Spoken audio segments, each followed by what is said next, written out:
Guys, we're back with the Screen Team, and we are celebrating our 6th anniversary with this show, and of course, being glad to be joined by our original Screen Team member, Miss Sabrina J. Happy 6th anniversary, Sabrina. Thanks, and to you too. Thank you very much. We've got some good movies, and they're your movies that you have picked for us this evening. We're going to be doing The Conjuring 2, a good scare movie. We're also going to be reviewing the Disney movie Zootopia, which is out on DVD. But first up, we're going to be doing a movie that you love a lot. A lot. It's called Finding Neverland. And this is a movie that's based on the guy who wrote Peter Pan, correct? Yes. It's called Finding Neverland, and it is truly an adventure to the creation of the story that first starts as a play, because he's a playwright, and he has a wife and a household, and he has a troupe of actors and a not a sponsor. What's it? A benefactor, I guess. Well, promoter. He's doing well. He's the guy that puts the money into producer. Yeah. And he writes a play that you start off in the beginning of the movie, and it's a disaster. And he has to go into writing mode and come up with another one because he's given him another chance. And ironically, the guy that is his producer is Dustin Hoffman, who gets to have a reference to the movie Hook as playing Captain Hook because he does in another movie. So it's just kind of funny that he gets to do that. That's one of those little Easter egg things that I like.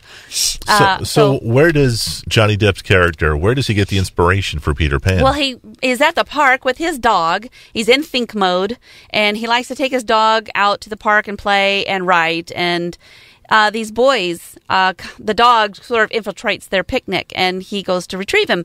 So he ends up putting on a little show, and the guy's imagination is nonstop. It is continuous flow of inspiration around him. Everything is a possibility of something worth mentioning in a play or something worth writing about, at least. And he has a journal, and one of the little boys' name is Peter, and he's got 2 brothers, John and Michael.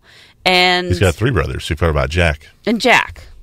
And so all of these kids are in the story, but they're just kids. And Peter is the only one who has a hard time being a kid and using his imagination. And Johnny Depp's character takes it on as a personal goal to teach him to imagine, to be a kid still. And the reason for that is because the boys have lost their father, and their mother is struggling to take care of them and provide. And she's got a mother who comes in and is kind of bossy.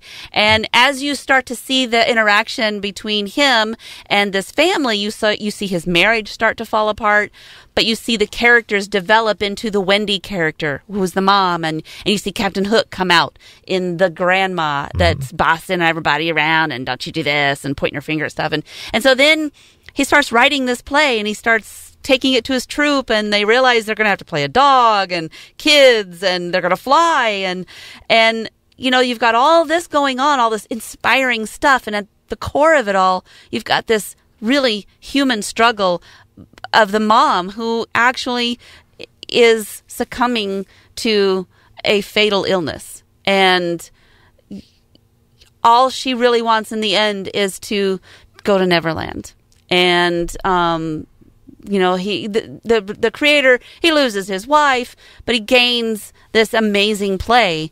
And in order to get the audience to understand it, he gives out little pockets of tickets to an orphanage to bring them in. And so there you have the lost boys and the lost the kids, the children who have no parents, and it all starts to tie together, and it just blows your mind.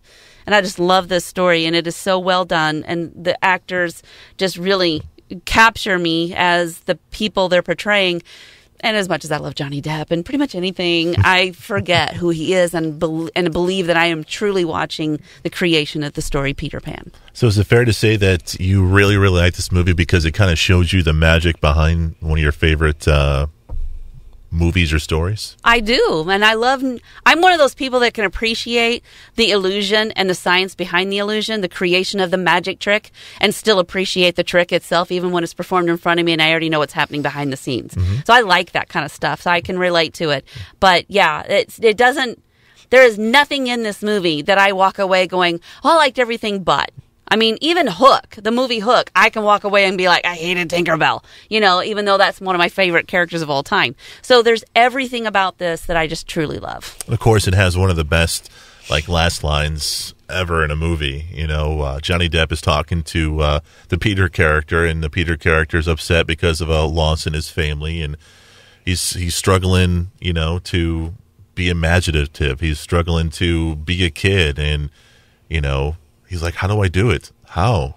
And Johnny Depp's like, just by believing.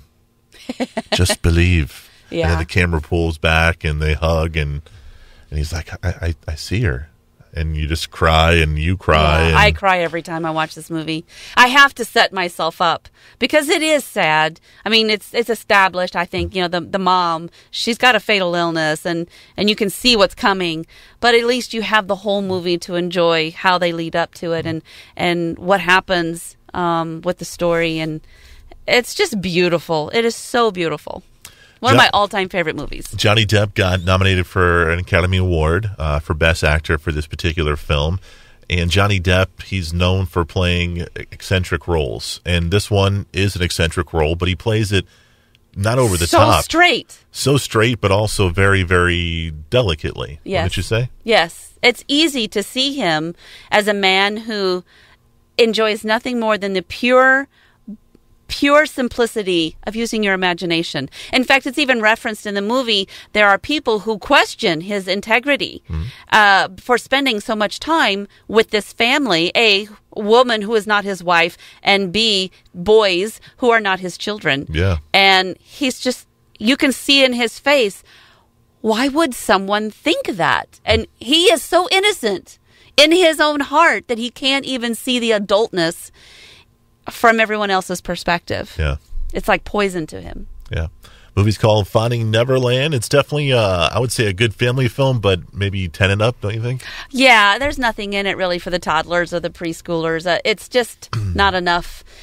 There's so much imagination, but it's all our own perspective, not like crazy animated stuff or anything like that. All right. It's our 6th anniversary show. We're going to be joined by Laura Butler next, reviewing the movie Zootopia. It's coming your way on KWOC.